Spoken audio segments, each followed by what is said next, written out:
ser algo un poco más dinámico. ¿De acuerdo? Bueno, pues la presentación se titula, como veis, Believe, una plataforma educativa basada en mundos virtuales. Son unos resultados previsionales de un proyecto en curso que se llama Believe. Y bueno, este proyecto ha sido financiado por el Ministerio de Ciencia e Innovación dentro del programa Explora. Fuimos muy afortunados recibiendo este proyecto y bueno, pues nos ha permitido disponer de unos recursos con los que desarrollar durante casi 2 años todo este proyecto. Investigadores principales, Estrella Pulido, y contábamos con el asesoramiento de los investigadores que aparecen ahí, David Camacho, Javier Alamán, Gonzalo Martínez, y ahí tenéis el sitio web. Como esto va a ser muy interactivo, pues nada, vamos a ver si se abre el navegador donde debe y si empezamos con las demos. ¿De acuerdo? Este es el portal del proyecto y iremos viendo distintas partes de él a lo largo de la presentación. ¿De acuerdo?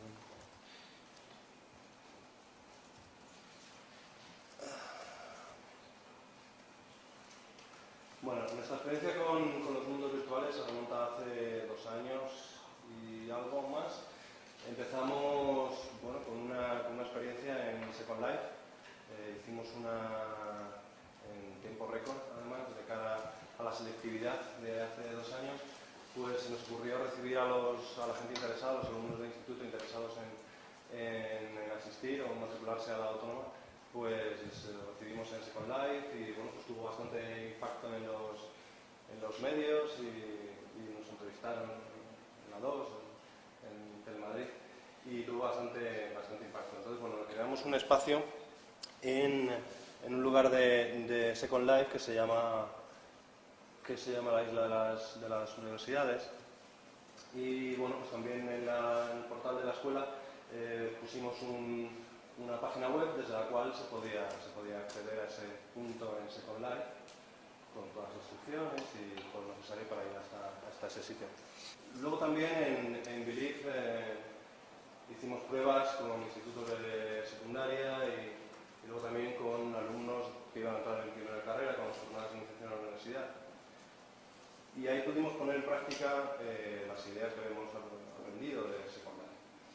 Básicamente, lo que aprendimos de la experiencia de Second Life es que no era conveniente Second Life y descubrimos que había una alternativa de código libre que se llamaba OpenSim y todo lo que aprendimos en Second Life lo pudimos trasladar a OpenSim y también OpenSim es de código abierto, entonces pudimos acceder al código fuente, modificarlo y hacer un montón de cosas que nos han resultado muy provechosas. Para los que no conozcan Second Life,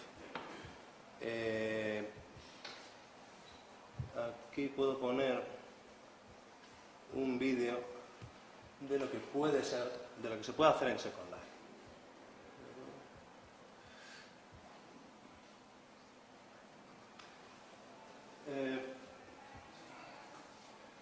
Esto es una consulta médica, entonces pues se pueden ver las distintas dependencias del edificio, se ve que se pueden crear objetos, se puede interactuar con los objetos, la apariencia del avatar es completamente customizable, entonces es un entorno bastante agradable para los estudiantes, que es nuestra población objetivo. Y bueno, aquí simplemente es para que veáis el nivel de detalle que se puede alcanzar en estos entornos virtuales. Distintas partes del mundo tridimensional son interactivas, se pueden tocar, se plantean preguntas al usuario, el usuario puede responder. O sea, hay una interacción bastante elevada en estos mundos. Sin embargo, bueno, pues la gran pega de Second Life es que es un entorno que está físicamente en Linden Labs en California y que no tenemos acceso a la información que se procesa ahí, no tenemos control sobre la gente que puede entrar en nuestro mundo o en las instalaciones que hemos creado, tampoco tenemos control de que los alumnos se vayan a otros sitios y se despisten con mucha mayor facilidad. Entonces, el hecho de tener un entorno de desarrollo sobre OpenSea nos permite tener nuestro propio mundo y tener todo controlado. ¿De acuerdo?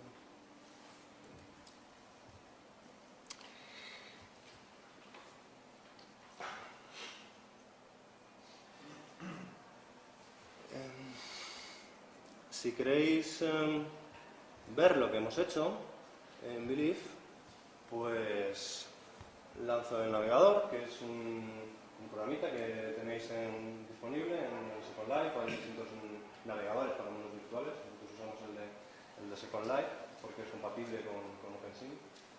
Y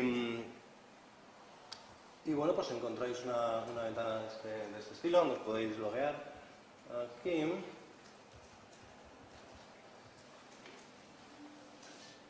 Y entonces ahora mismo estoy conectando vía Wi-Fi a nuestro mundo virtual, al mundo virtual de Belief.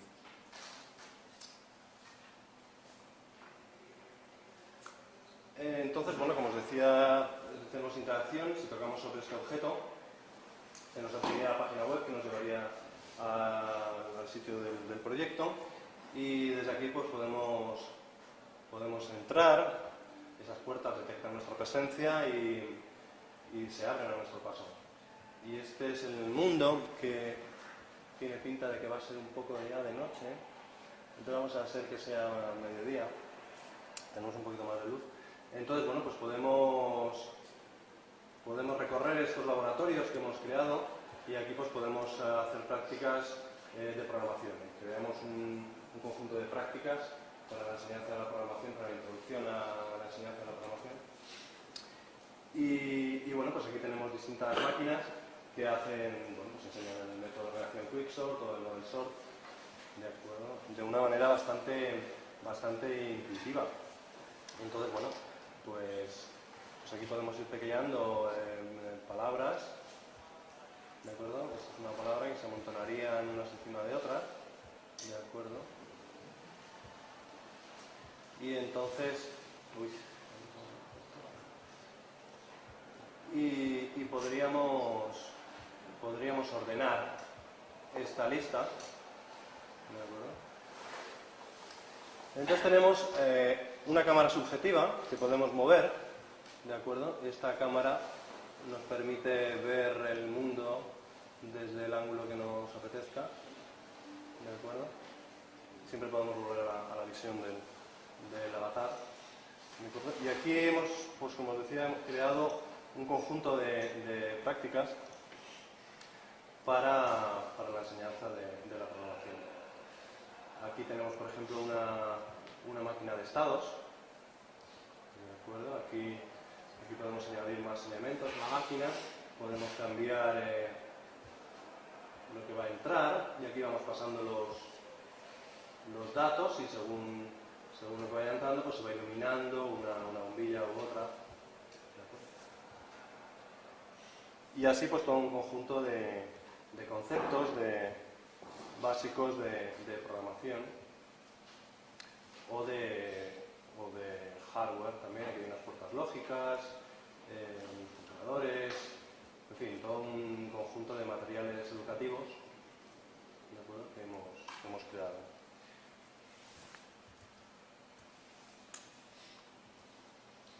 Nuestro objetivo: los estudiantes de instituto o de primeros cursos de universidad. ¿De acuerdo? Hemos hecho acuerdos con 4 institutos nacionales y hemos practicado con ellos. También tenemos la experiencia de los cursos de iniciación a la universidad que tuvimos el año pasado y que vamos a hacer este año. Y la idea es hacer más agradable a los estudiantes el aprendizaje de la programación. Hay diversos estudios que muestran un rechazo creciente de los estudiantes por las asignaturas técnicas o que requieran procesos de abstracción altos. Entonces, la idea es, a través de un entorno agradable visualmente, agradable y con una metodología mucho más orientada al trabajo colaborativo, a un estilo Bolonia, muchas más prácticas en vez de tanta teoría, aumentar atractivo de las enseñanzas técnicas para los estudiantes. Y a la vez necesitamos que sea sencillo también para los profesores crear estos materiales educativos. De nada nos sirve algo muy atractivo para los estudiantes si el coste de crear esos materiales para los profesores es muy elevado. Entonces, bueno, pues en este entorno se pueden crear herramientas de una manera, a nuestro juicio, y según los resultados de las encuestas que hemos pasado, bastante sencillas. De una manera bastante sencilla, los profesores pueden crear nuevas herramientas y además tienen la posibilidad de reutilizar no solamente los objetos 3D que se han creado, sino también la funcionalidad de esos objetos.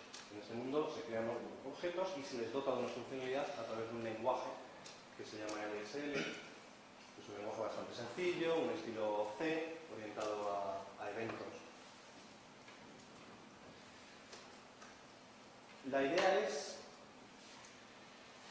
que estos entornos sean mejores que en laboratorios reales. ¿De acuerdo? Se puede explotar que sean mejores y también se puede explotar el hecho de que hay laboratorios que son muy costosos sus materiales, que necesitan un entrenamiento previo antes de utilizar esos materiales tan costosos, o que sean peligrosos, o que sean... ¿De acuerdo? Entonces, no todas las prácticas son traspasables al mundo virtual. Tiene que merecer la pena que estén en el mundo virtual. ¿De acuerdo? Entonces, bueno, en los estudios previos que había sobre entornos, básicamente eran entornos inmersivos, y nosotros nos hemos movido a entornos no inmersivos. Estaba claro que la simulación de la realidad en entornos inmersivos es muy grande, que se pueden conseguir sensaciones de realismo muy elevadas. Entonces, por ejemplo, los entornos de casco y guantes son absolutamente inmersivos, pues dieron muchos resultados que nos han venido muy bien. Por ejemplo, en cuanto a la mirada del profesor, la mirada del profesor es fundamental en la enseñanza, en el aprendizaje de los alumnos. Cuanto más fija la mirada del profesor sobre los alumnos, mejores resultados obtienen los alumnos. ¿De acuerdo? La posición de los estudiantes dentro del aula respecto al profesor también es importante. Y, por ejemplo, cuanto más cerca están, mejores resultados obtienen, y cuanto más enfrente del profesor están, también mejor. Si están un poco apartados, pues obtienen peores resultados que los que están justo enfrente del profesor. Esos son resultados que ya se comprobaron en entornos completamente inmersivos. Nuestra idea inicial fue comprobar si esos resultados eran trasladables a los entornos no tan inmersivos o no inmersivos como el nuestro. Entonces, bueno, pues también encontramos en entornos menos inmersivos, como pueden ser las cuevas. Estas cuevas son de varias caras, entonces pues se proyectan imágenes en cada una de esas caras y la sensación de inmersión es también muy elevada. La gran ventaja respecto a los entornos con casco y guantes es que se incluye la colaboración, pueden entrar varias personas a la misma cueva y entonces entre ellos experimentan las mismas sensaciones al estar metidos dentro de esas cuevas, y los resultados de esos entornos confirman también que la mirada es muy importante, la educación, el comportamiento social real. Entonces, bueno, pues eso nos lleva a pensar que si controlamos la mirada, si controlamos estos parámetros de forma adecuada, podemos crear entornos en los que se mejore la educación de los estudiantes. Entonces, las grandes ventajas de estos entornos, que es mucho más barato que el material real. Evidentemente los cascos son carísimos y son solamente para una persona, es inviable tener una clase llena de alumnos con cascos y guantes. También es inviable las cuevas para grandes grupos de gente. Y luego también, pues como hay cierto tipo de laboratorios que utilizan material muy caro y que convierten en un entrenamiento previo. También son fáciles de crear estos entornos, como ya he dicho antes, y la clave también es que se reutilizan los objetos y los comportamientos y se promueve la cooperación entre los estudiantes. Otro aspecto importante y que yo creo que hemos empezado a explotar en Believe es la comunicación, el mapeo de datos entre el mundo real y el mundo virtual. Hay una manera dentro de este entorno de que datos del mundo real pasen al mundo virtual y le demos una representación en ese mundo 3D. Y la comunicación inversa también. Cosas que se pueden estar haciendo en el mundo virtual pueden tener un efecto en el mundo real. ¿De acuerdo? Y ese mapeo entre los dos mundos pues pensamos que puede ser muy ventajoso. Las herramientas que hemos desarrollado en Believe hasta la fecha pues, bueno, son un monitor de estudiantes para los profesores. Los profesores van a poder saber qué es lo que están haciendo los estudiantes y van a recibir avisos cuando estén chateando entre ellos mucho. Se compara el texto de lo que están chateando con el texto de lo que está diciendo el profesor. Y si las diferencias son notables, pues se le da un aviso al profesor en una herramienta que tiene en su visor. Y ese tipo de feedback que tiene el profesor, bueno, lo comentaré un poquito más en detalle más adelante, pues también ayuda a mejorar mucho el proceso educativo.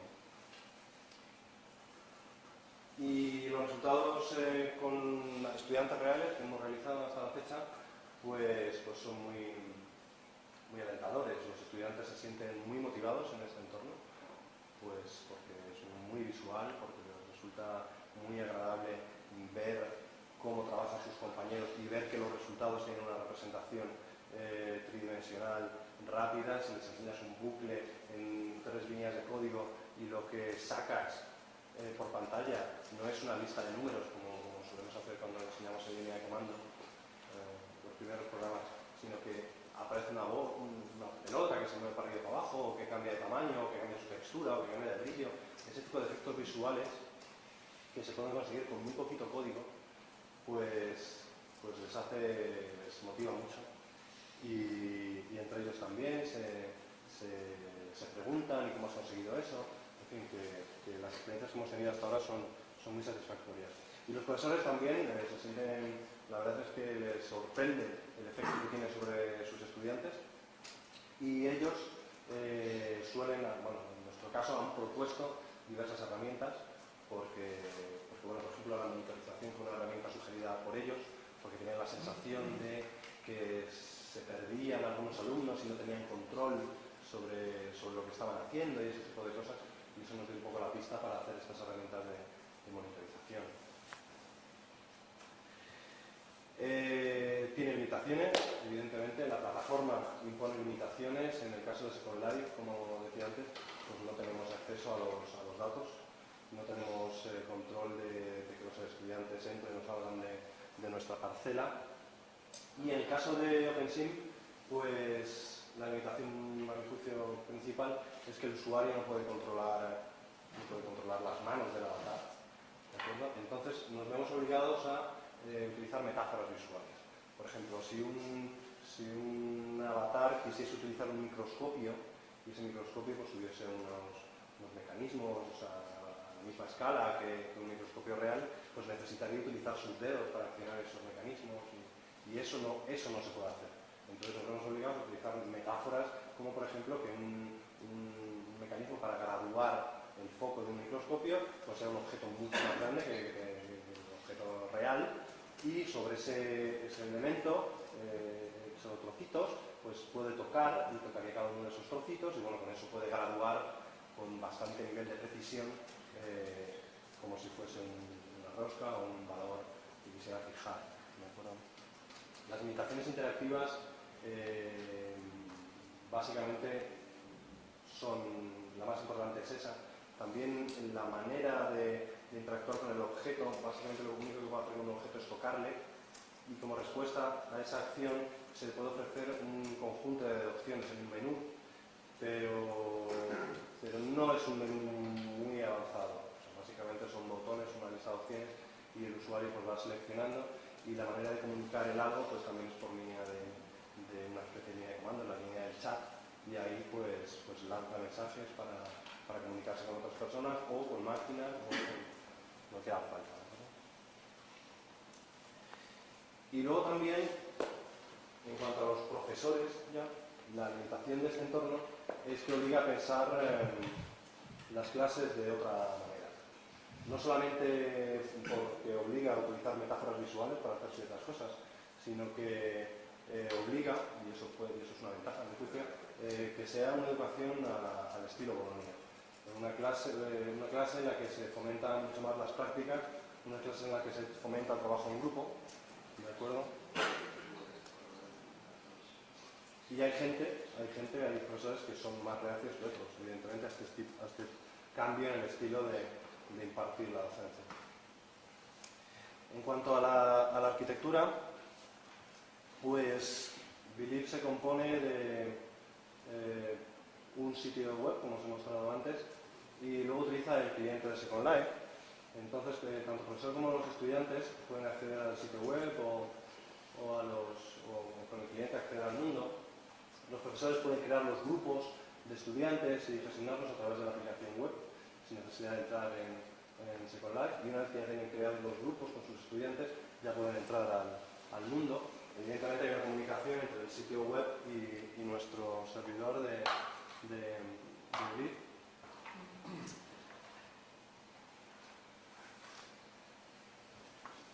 Y nosotros también guardamos información, ¿de acuerdo? Aquí se almacenaría la información de los objetos del mundo virtual, los datos de la apariencia física o de los objetos que han creado los usuarios, y por esta parte almacenaríamos pues lo que son la información de los profesores, detalles de cómo son los grupos, y haríamos el almacenamiento de los logs, de acuerdo, de la información que vamos generando, bien por las máquinas o bien por las acciones que están haciendo los avatares dentro de ese mundo. Y ahí tenemos a una representación de los científicos que mediante software estadístico o haciendo minería de datos puede acceder a todos los datos de Believe y acceder a esos logs que se van generando y saber qué está sucediendo en ese mundo virtual mientras se está impartiendo la clase. De los experimentos que hemos realizado, voy a resaltar lo más relevante. Uno de los primeros experimentos que hicimos fue la satisfacción medir la satisfacción de los usuarios, tanto de profesores como alumnos. Entonces, pues después de unos días con ellos, enseñándoles el entorno y haciendo unas prácticas con ellos, les pasamos unos cuestionarios de satisfacción, y los resultados más relevantes pues fueron que se lo habían pasado bien en Believe. En esto había un valor bastante alto, una escala de 0 a 5. Estábamos muy bien, estaba muy valorado esto y con muy poquita dispersión. Estaba todo el mundo de acuerdo en que se lo había pasado bastante bien. Lo siguiente que también era destacable era que la comunicación, pese a ser por chat, les había resultado bastante fluida. Y lo que menos valoración tuvo fue la pregunta esta, de que se expresan con más libertad con un profesor virtual que con uno real. Nosotros pensábamos que iban a sentirse más libres de preguntar y de expresarse en el mundo virtual, pero no, tenían claro que el profesor era el profesor y que les tenían que poner una nota, y no hubo mucho acuerdo con esto, hubo bastante dispersión también en los datos. Me acuerdo que había gente que sí que sentía más a gusto y gente que no se sentía muy cómoda. ¿De acuerdo? También hicimos experimentos de usabilidad de la interfaz. ¿De acuerdo? Pasamos unos test estándar de usabilidad y de satisfacción con la interfaz.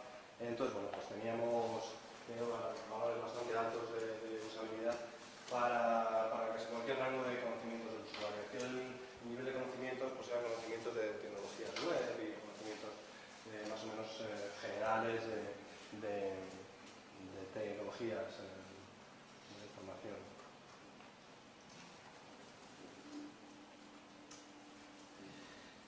Y ahora os voy a contar quizás el punto más interesante de Believe, lo importante de Believe, porque hasta ahora, bueno, todo esto se podía utilizar descargándose el OpenSim, el entorno, creando material ahí. Esto es bastante sencillo, Pero lo que nosotros hicimos fue coger el código fuente y modificarlo para poder monitorizar a los estudiantes y a los profesores. Entonces, nosotros podíamos obtener esos logs de dos modos. El primero era a través de las máquinas que creábamos. Esas máquinas, en el comportamiento de esas máquinas estaba generar información en los logs, ¿de acuerdo? Esa era la parte aparentemente más sencilla. Y la parte más complicada fue hackear OpenSIM para que monitorizase a los alumnos sin que se dieran cuenta. Este tipo de monitorización, por ejemplo, en Second Life es imposible, porque al usuario le saldría un aviso diciendo: has entrado en un sitio que va a monitorizar, por ejemplo, tu mirada subjetiva. Entonces, le pediría autorización. ¿Deseas autorizarlo o no? Entonces, pues evidentemente, la gente diría que no. Y ese aviso no se deja. O sea, nosotros podemos monitorizar dónde está mirando el alumno, el profesor, podemos saber dónde está su posición, qué es lo que está tecleando, todo eso. Toda esa información la tenemos. ¿De acuerdo? ¿Sí? Que es un problema que el usuario no dé consentimiento para que sea monitorizado. Que no dé consentimiento. Pues si no da consentimiento no vamos a poder hacerle recomendaciones, por ejemplo, educativas. Ya, pero son sus actos, o sea, saber dónde estoy mirando. O sea, no te hablo desde el punto de vista técnico, sino si quieres desde el punto de vista, no sé, Sí. político. Sí. Yo creo que sí, que podría haber gente que se negase si le preguntan, si el sistema le pregunta. No, lo entiendo, no quiero decir si él se niega porque no quiere que sepa eso, Sí. aunque se pierda recomendaciones que información y demás. No sé, si ahora nos preguntaran, ¿quieres saber lo que estás mirando? A lo mejor varios responderíamos, ¿no? Sí. Por mucho que eso me pueda decir, Claro. yo te voy a ayudar a seguir la charla. Claro. Yo me imagino que cuando esto se lleve a entornos, o sea, a prácticas reales ya que ofrezcan el currículum, habría que firmar un consentimiento. O sea, la gente que va a participar de estas prácticas tendría que firmar un consentimiento al principio de que, pues igual que cuando hablas por teléfono, puede ser que sea grabada su interacción en ese mundo. Entonces, bueno, pues lo autorizas y dices, pues sí, autoriza que me monitoricen. Y ya está, pero el sistema lo puede hacer.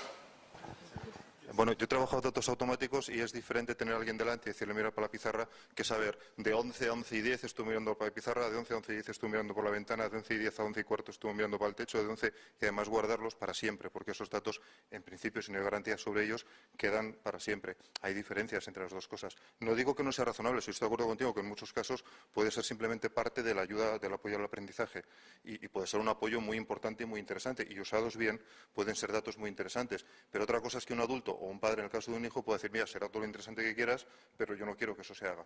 De hecho, son datos que hoy día en España, por ejemplo, estarían protegidos por la legislación sobre privacidad. Por mucho extraño que nos parezca, mirar a alguien en una sala no lo está, pero coger esa información en un ordenador y guardarlo en un registro asociado a su nombre sí está protegido por la legislación sobre protección de datos, por ejemplo. Entonces, pero era una pregunta, no era para entrar en todo esto, era por si había algún otro motivo aparte de estas cosas, yo qué sé, otro tipo de que a lo mejor pensaras que la gente se va a comportar diferente si sabe que está siendo tratada o no, o cosas de este estilo. Eso es un aspecto que tendríamos que explorar. Efectivamente no hemos hecho el mismo experimento con dos grupos de alumnos, unos sabiéndolo y otros sin saberlo. Igual los resultados son distintos. Bueno, pero desde aquí arriba sí que se me oye, ¿no?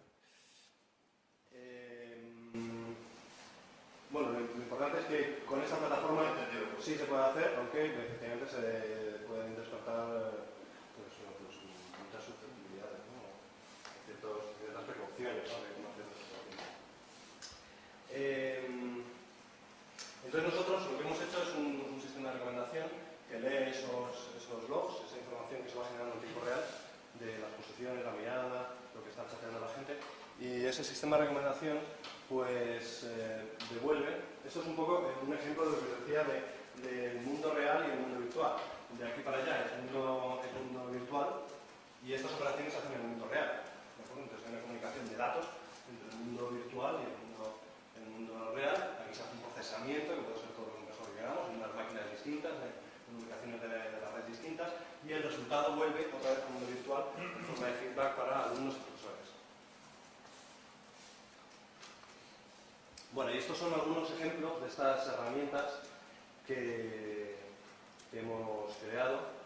Como os enseñé antes, había una parte que forma parte del hack que hemos hecho al OpenSim, entonces hay las posiciones y la mirada y demás, eso se va generando automáticamente.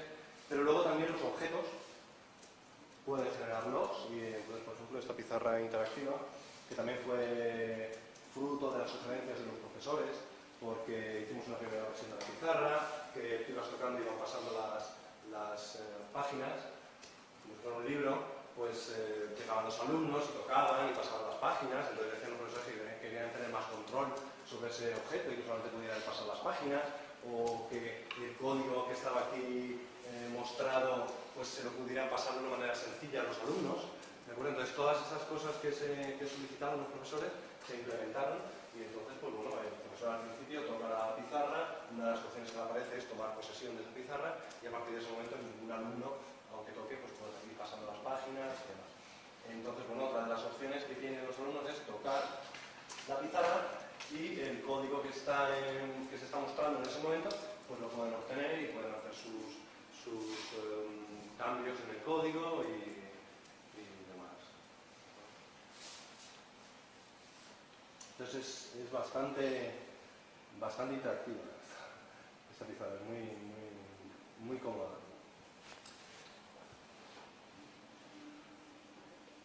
Bueno, también otra cosa que se hizo fue que el profesor pudiera, también otra cosa de las que ellos demandaban, poder marcar ciertas posiciones dentro de la pizarra, como si hubiera un puntero ASA, y todas esas cosas se han podido implementar. El monitor de estudiantes es una herramienta que, como os decía, le aparece en el visor del profesor, es este objeto de aquí. Y entonces, cuando está monitorizando a los estudiantes, pues nos muestra en verde si su actividad es normal y empieza una parpadea en rojo cuando su actividad es anormal según el sistema de detección de actividad, si están chateando entre ellos, si las conversaciones no son lo que haga el profesor o si están mirando para otro sitio. En fin, hay una serie de umbrales que se pueden configurar y que permiten configurar el monitor de estudiantes. Los estudiantes, para ser monitorizados en esta versión, para ciertas cosas, no hemos podido hacerlo en la parte básica del OpenSim y tienen que llevar una pulsera. Entonces, bueno, al principio se les dice que se ponga la pulsera, que esa pulsera nos va a permitir monitorizarles y obtener información de ellos. Y bueno, pues podría ser una versión light de la monitorización, una versión en la que los alumnos tengan conciencia de que están siendo monitorizados a través de ese elemento.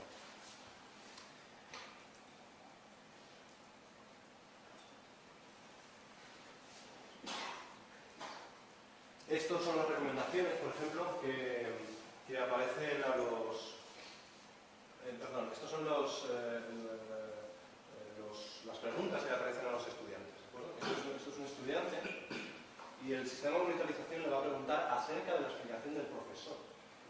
¿Te parece que el profesor explica con claridad? ¿De acuerdo? Entonces el alumno pues, va marcando en una escala su nivel de satisfacción con la explicación.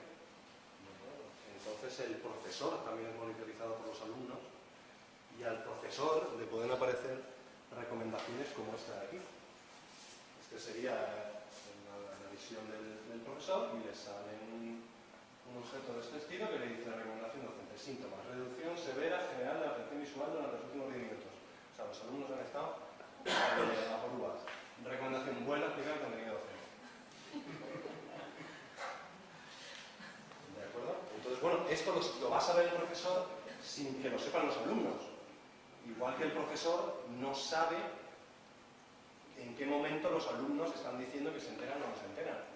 Bueno, en ese sentido, todo es anónimo. Y yo creo que los alumnos, de verdad, esta parte no está experimentada. Esto está todavía en desarrollo, ¿de acuerdo? El sistema de monitorización de recomendaciones y guía. Pero, por ejemplo, a los alumnos les puede decir el sistema de recomendaciones: por lo que que he visto, estás despistado, chateando, tal. La recomendación sería que te pusieras más cerca del profesor y más centrado respecto de donde está mirando él. La ventaja que tenemos aquí, respecto a la realidad, por ejemplo, es que al mover la cámara subjetiva, la posición del avatar da un poco igual. O sea, lo que importa es que el alumno mueva su cámara subjetiva, que es la que de verdad está dando esta imagen, y se ponga delante del profesor. ¿De acuerdo? Ese tipo de recomendaciones, pues nuestra idea es que, nuestra hipótesis es que mejoraría mucho el nivel de aprendizaje de los alumnos. Y también, si el profesor tiene un feedback de cómo está siendo su explicación, pues el profesor también mejorará su capacidad docente. ¿Pueden estar todos los alumnos mirando? Sí. Directamente? Sí. Todos podrían estar virtualmente sentados en la mejor silla del aula. Sí, todos estén en su cámara virtual en ese punto, aunque sus avatares estén repartidos por la sala. Por eso lo que nos interesa es trazar la mirada subjetiva, la visión subjetiva. Sí. Sí, claro.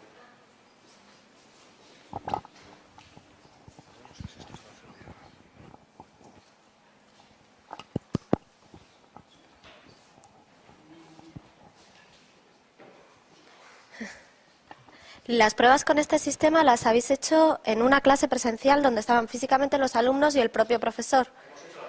Hemos hecho en un aula, sin que nadie se hable, todo a través del chateo, y también hemos hecho repartidos en sus casas, tanto el profesor como los alumnos. ¿Y cuál es el tamaño de la muestra? ¿Con cuánta gente la habéis probado? Pues, ¿cuántos alumnos máximos ha llegado? Esto es un caso real, esto es una captura de un caso real. Aquí, pues, probablemente 10 alumnos o 12 alumnos. Sí. En una sesión, pero digo en total, ¿cuánta gente ha utilizado el sistema? Pues de los 4 institutos, pues probablemente unos 60 o 70 personas. Sí.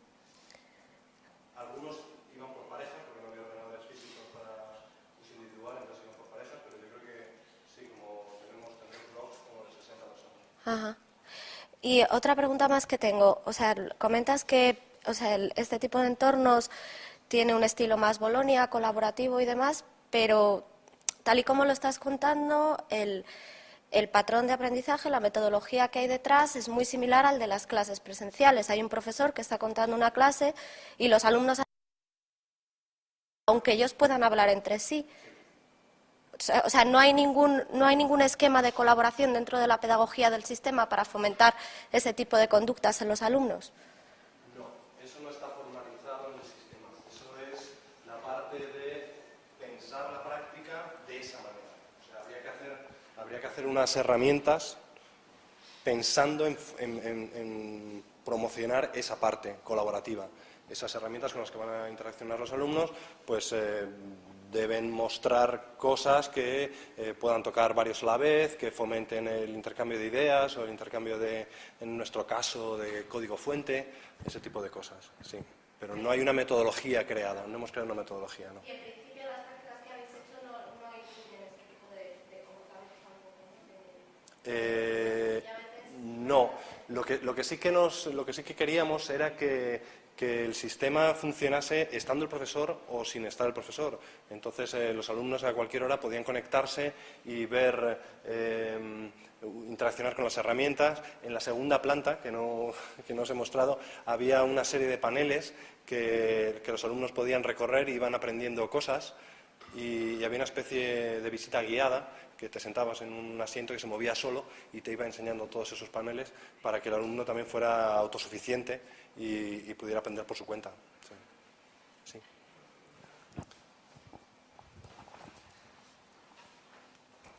Bueno, siempre es un problema cuando estás dando una clase y cada alumno tiene un ordenador, porque aunque tú puedas monitorizar en el sistema, a lo mejor tiene abierta una pantalla de navegador y está viendo otra cosa, ¿no? Aunque su vista subjetiva esté enfocada en el profesor, él está haciendo otra cosa. ¿Cómo logran evitar este problema? Se puede detectar perfectamente.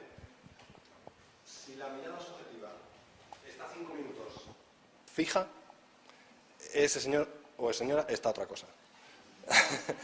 Eso también formaría parte de la metodología. Si en la metodología se le dice al profesor o el sistema le recomienda cambie de posición porque en los siguientes 2 o 3 segundos deberían cambiar la mirada subjetiva de la gente. Eso es una prueba de saber quién está a otra cosa en su ordenador. Si al profesor le aparece un mensaje para que cambie de posición, pues la mirada debería seguirle. Entonces se puede saber. Sí. ¿Había una pregunta más? Sí.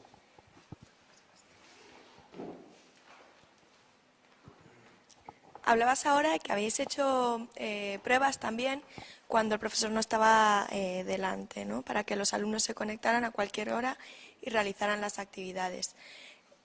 Se me estaba ocurriendo a mí ahora, claro, un mundo virtual, 12 alumnos ahí a la vez, no se hace no sé, para entrar ahora a la actividad, de sentarse en el panel y ver las actividades. ¿Se puede hacer que varios alumnos a la vez estén haciendo la misma actividad o tienen que esperar a que un alumno termine? Lo que teníamos montado en la segunda planta está pensado para uso individual, nos tendrían que esperar, pero la idea es que cuando haya mucha gente junta, pues estén interactuando con las herramientas, con las máquinas de este mundo que están pensadas para ser usadas por un grupo de gente. O sea, como que serían dos dependencias distintas del mundo virtual, salas para uso compartido con más gente y salas para uso individual. O sea, una cosa no quita la otra. Me estaba imaginando yo, al poner algún ejemplo, porque los que has enseñado de programación, ¿no? Que Sí. te toqueteando. Claro, si estamos haciendo eso, o ponemos más máquinas Sí. para que varios alumnos lo hagan, Sí. los demás tienen que estar haciendo cola. Claro. Ha habido situaciones de esas. Por ejemplo, en una de estas quedadas que tuvimos en Second Life, en Believe, pues sí, había veces que había gente que se perdía o que llegaba tarde. Entonces, pues mira, pues vete a la segunda planta y mira el tutorial 27 y cuando lo hayas visto, pues ya te vienes y continuamos.